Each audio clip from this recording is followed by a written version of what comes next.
Hey beautiful people, it's your girl T, and I'm back to do part 3 of the Getting to Know T series. And I'm really excited about this series because I'm kind of opening up a little bit and joking and laughing and just sharing some stuff about myself.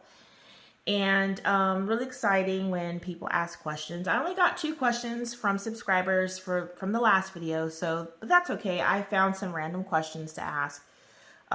And hopefully for the last video, I have more subscriber questions. So if you are watching and you're new to the channel, please go ahead and subscribe and make sure that you click the notification bell so that you can get all of the notifications as to when I upload a video. And feel free to ask a question. And also, if you're already a subscriber and there's something you'd like to know about me, go ahead and shoot that question right down in the comments. All right, y'all, so I'm going to go ahead and get started. I am working in the ink house, and you guys, I'm on the second to last page of this book. So it looks like I will be finishing this book this year. Woo! I'm so excited. After I work on this second to last page, I'm just going to go through and do a little shading and highlighting and adding some gold highlight, some gold detailing on some of the pages I wanted to do, and also doing some backgrounds on some of the pages that I feel need a little bit more. So I'm going to go ahead and get started here. So I'm working on this page. I've already done the tree. So I'm just working on the wall and the ceiling. So I've already laid down some Inktense. I'm sorry, ladies and gents. I am using Inktense pencils in this book. And so I am using Carmine Pink for the ceiling, the details in the ceiling. And this one here, I believe, is aquamarine, an aquamarine color. So, yeah, so I'm going to go ahead and get started. I have my water brush pen, my water pen and my towel that I like to use to clean off the ink. Okay, so we're going to go ahead and get started. All right, so the first question I received was from Sarah Woods, and she asked, how do you store your supplies, coloring books, mediums, etc.? And would I ever post pictures of this? So currently, okay, so we moved into this house about 2 years ago, and we were thinking I could, we have the space for me to actually have an art room. But unfortunately, we got an estimate to have it turned into an all seasons room, and that ended up being a $25,000 estimate, which we did not think we wanted to pay at the time. So we have not done an art room for myself just yet. I was also considering a she shed out in the back, but then I was like, oh no, that's not going to work, because at the time my husband was working nights and I didn't feel comfortable leaving my then five-year-old or 6-year-old in the home by himself while I'm out in the she shed doing videos at night. I just didn't feel safe doing that. So I said no she shed. So my son went off to college, and I was like, no, I don't want to make the third bedroom an office. I really want it to be a guest room, or, especially for when he comes back home to visit. I don't want to take up a bedroom for an office. So, because this is only a 3-bedroom home. So I opted not to do that. And I'm glad I did, because my son is back home. And so now he has a room to be in besides an office. So we've got a second estimate from someone who does these converts covered. So let me go back. Our deck in the back is a covered deck. It's covered by our roof line. It was built that way, so it already has a foundation. But the first guy was like, he had to rebuild the foundation, kind of like tearing it down and starting back over again. And I was like, I don't think we need to do that. So I want to get more estimates. So the second guy we had come out he was saying, no, you guys don't have to do that. This is a roof line. It's made to hold weight because it's holding your roof. There's no need to do a new foundation. All he had to do is kind of build it up just a little bit, and then add the walls and the windows, insulation, and close, just to close it in for me. And his estimate was about, I think, 6,000. But he was not. I'm kind of picky, y'all, about who's doing work, and I don't think that he was licensed, bonded, and insured, and that's really important for me because of the type of loan we have for the house. If we ever wanted to sell it, and we would be limited to who we could offer or who we could allow buy the home if you don't have things done by a licensed, bonded individual. So,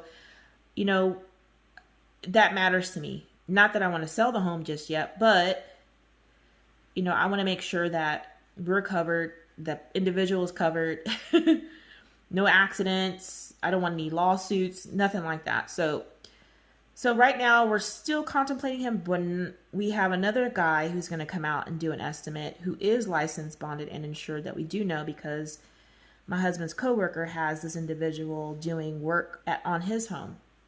He just completed some work. So he's going to come around here, hopefully, maybe after the new year, and give us a quote as to how much he would charge. So we'll have 3 proper estimates to look at, compare them, and see who's going to offer us the best option. The second guy, he did good work, but I just don't want a bunch of windows because I really need some wall space to put in the cabinetry that I want, so I can organize all my supplies and have my bookcases built in and things like that. So this space we have out in the back is actually pretty big. But the third guy can actually build decks. So, I think they all can build decks, but I'm sure that this third guy could, also build a new deck because we want to keep a deck for entertaining purposes. So, we're going to have them also add in, the cost of doing another deck. So yeah, currently I store my items in the dining room, all alongside the left of me. It takes up the whole length of the dining room. And I have things in bins and colored pencil cases and little plastic drawers and things like that. So yes, the dining room is my art area at the moment. Would I show you guys pictures of this? No. Because it is not the ideal situation, and it frustrates me sometimes, and I'd rather not show you guys my frustration. I have to go back through every once in a while and reorganize because of how it's set up. I get a little lackadaisical in the way I put things away, and so sometimes it gets a little messy. So I have to go and reorganize every once in a while. So thank you so much, Sarah, for the question. I really appreciate you asking it.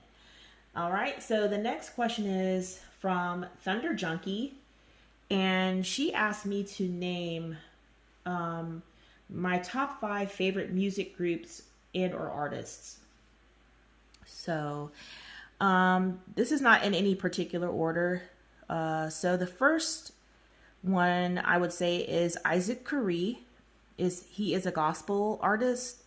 I love gospel music. It's something I listen to almost every day. Because it's inspirational, it's uplifting, and the times that we're in now, I need that kind of music in my life. Also too, I'm church going, and so I just prefer to listen to gospel music. But I also like the Clark sisters. They're also a gospel artist or a gospel group. They've been around for a very long time. I've liked them ever since I was a little girl and could say the Clark sisters. And so that's another group I like. I also like Rosa Passos. She is actually a bossa nova artist, and that's Brazilian. It's like Brazilian lounge music. I love, love, love Brazilian lounge music, guys. It's something that, hey, I don't understand what they're saying, but it sounds beautiful. And because I listen to her so much, I actually can sing some of the songs. Ask me what she's saying, I won't be able to tell you. Except for if she says amor or something like that, then I know that's love. But I really love that music. I can't wait to get down to Brazil. It's one of the places on my bucket list. I must go. And I want to go there and visit. So that's Rosa Passos. And then I also like reggae music, but I like the older guys, and I can't remember the name of the guy I really, really like. Oh yes, oh my gosh, I just lost me. Oh my goodness. Oh, Barrington. Oh gosh. Oh no, here we go. Barris Hammond. Barris Hammond, I think is his name. I really like that kind of reggae music because he talks about love a lot and stuff, and I love those songs like that about love, especially reggae music about love. So I really like that. And let's see, the last one. Who would I say?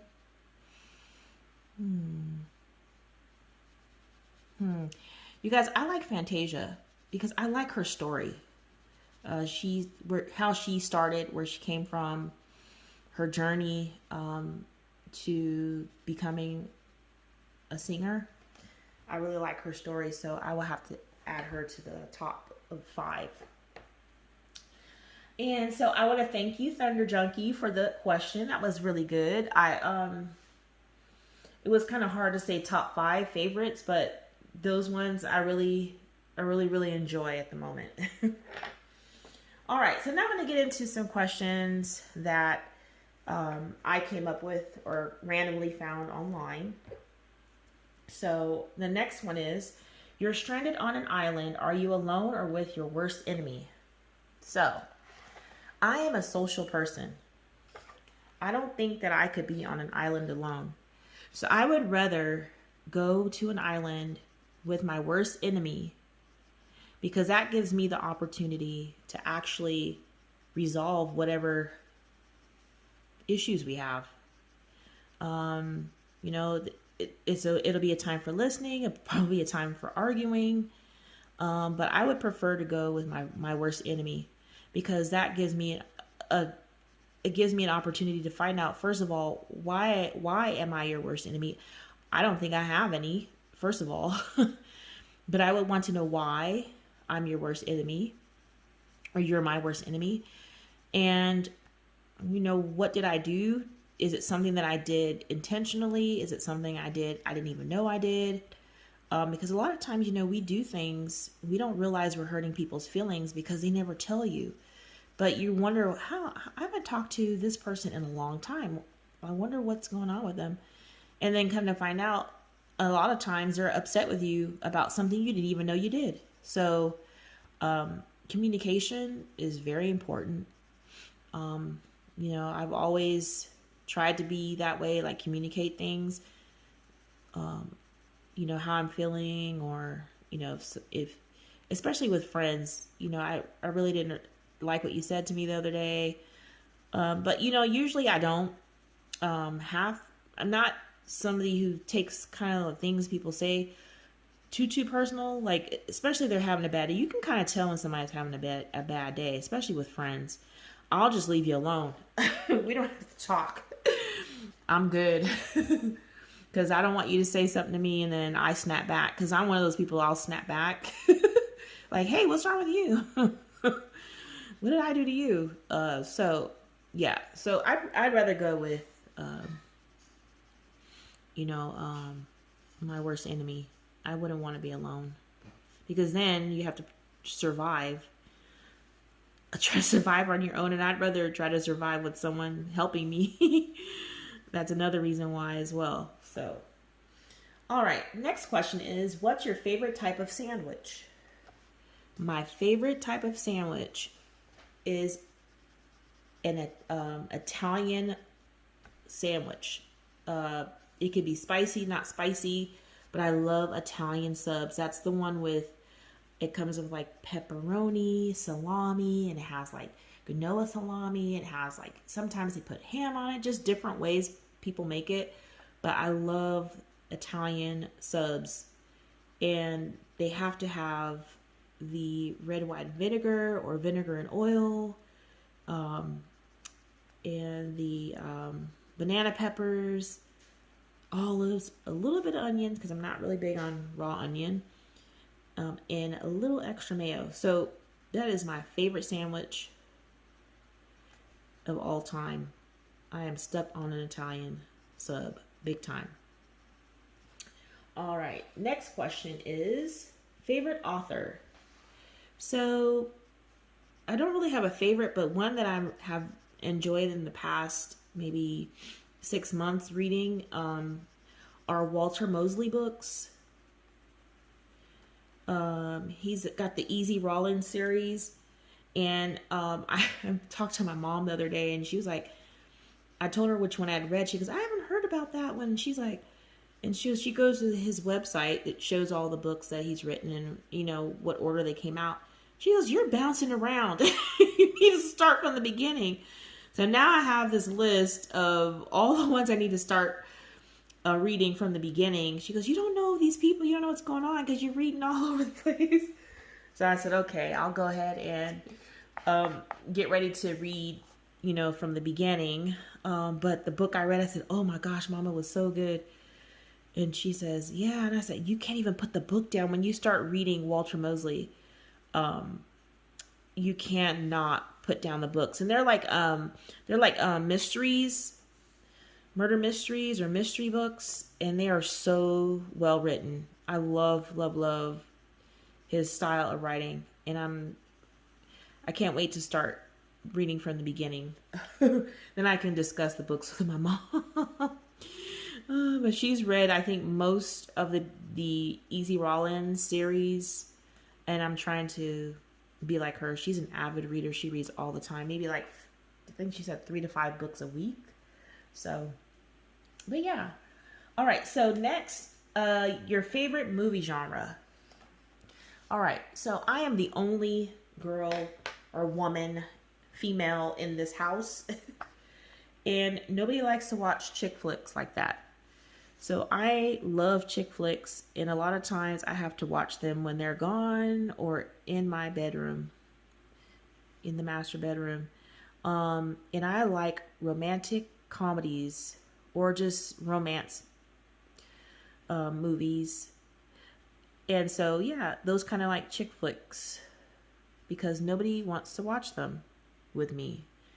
We're always watching sports related or superheroes or cartoons or some other like TV series. Usually my husband picks, you know, because he's watching TV most of the time. And I'll just go in the room and watch my chick flicks or my Christmas movies. Nobody likes the Hallmark Christmas movies but me. So I'm like all over that right now. Christmas movies, period. I can get them to watch some, but after a while they're pretty much done with that. So yes, I like romantic comedies. All right. The next one is, are you more productive in the morning or at night? Good question. I think I'm productive in both morning and night, because in the morning I have work. I work from 8 a.m. to 5 p.m. And since we've been at home, I'm also helping with virtual schooling. Whenever my son needs help, I try to help him. So I have to be productive both, during that time in the morning. Then at nighttime, I'm also productive because I have other things to do, like household stuff, and then trying to manage my Facebook groups, doing YouTube videos. So typically I don't get to just not do anything. So I'm kind of busy until I go to sleep. And now, since it's the holidays, I also have Christmas stuff that I have to do with all of that stuff as well. So, in most times I'm in the bed by 2 a.m. So my day starts early, and I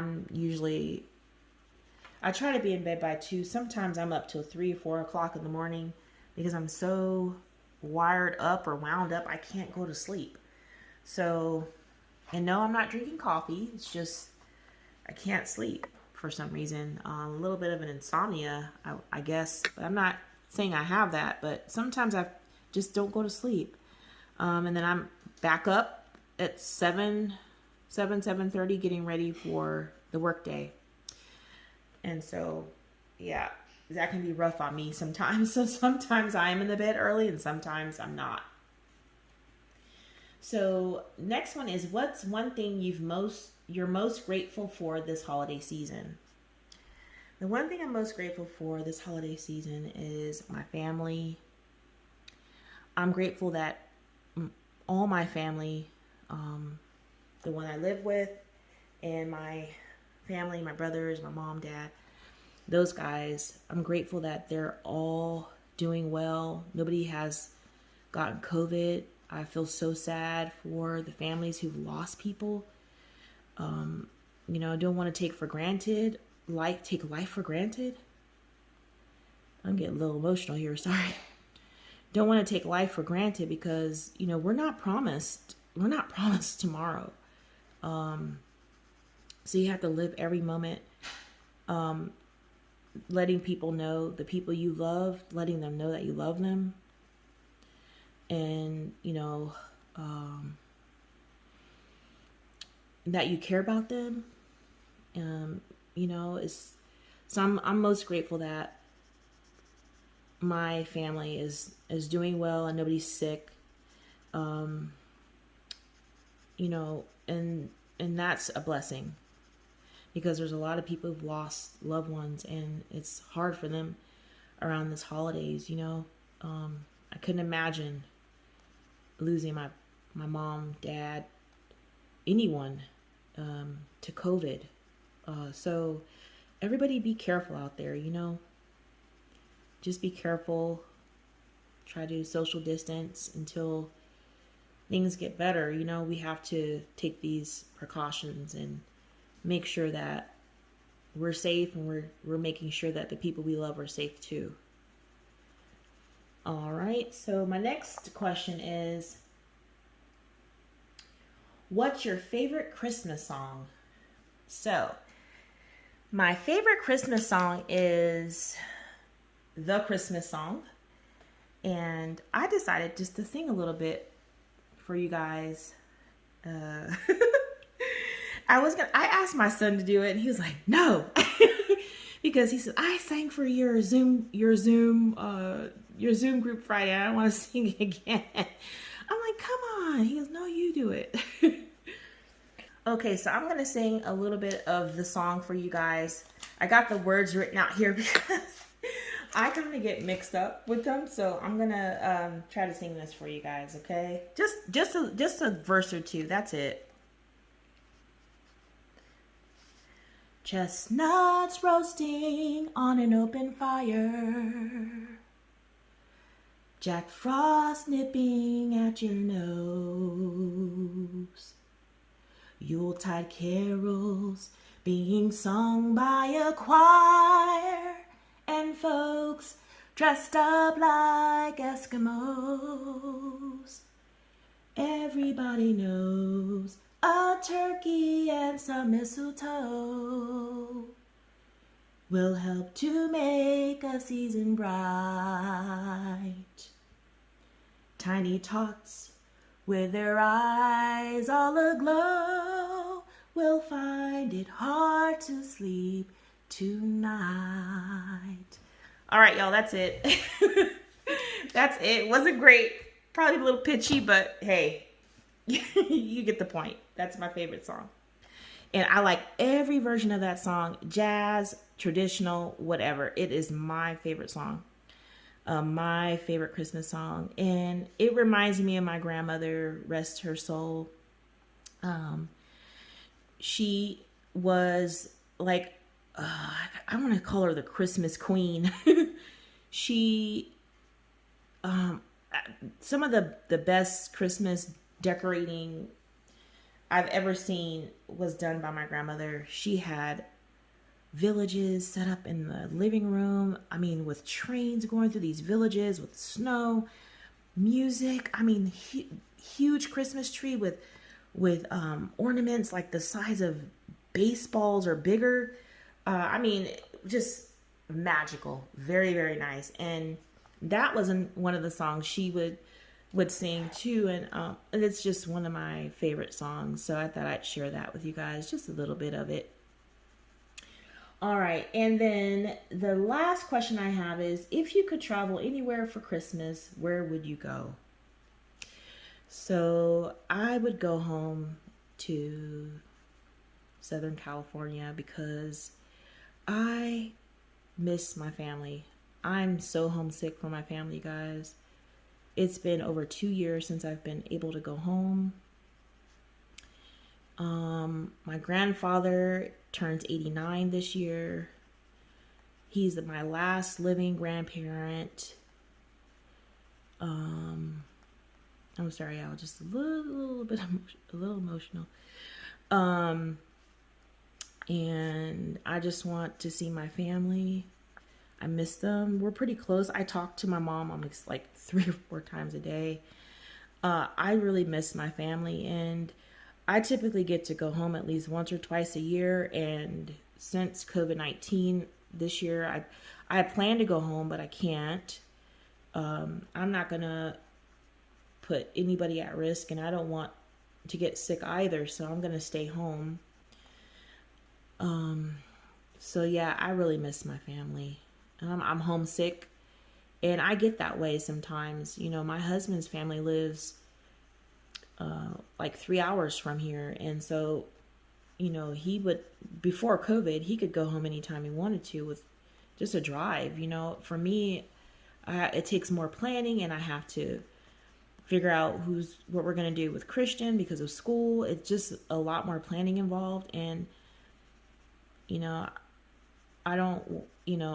so not being able to go home for more than 2 years is really bothering me right now.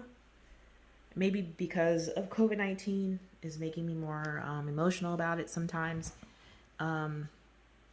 Because that's the reason why I can't go, because of COVID-19. So, but y'all, I hope that you guys have enjoyed this 3rd video. If you did, go ahead and give it a thumbs up. If you didn't, you can put a thumbs down, because I believe I've gotten some. I don't mind. Hey, you don't like it, you don't like it. But feedback is also great too. You know, why didn't you like it? But you don't have to. I'll accept it either way. And again, if you're new to the channel, you like it, go ahead and subscribe. And I hope that you guys have a wonderful, wonderful day or morning whenever you're watching this. When I'm recording this, it is Sunday night, and I hope that everybody stays safe. Don't forget to tell those you love that you love them before it's too late. And just be safe, everyone. All right, y'all. Until next time, take care.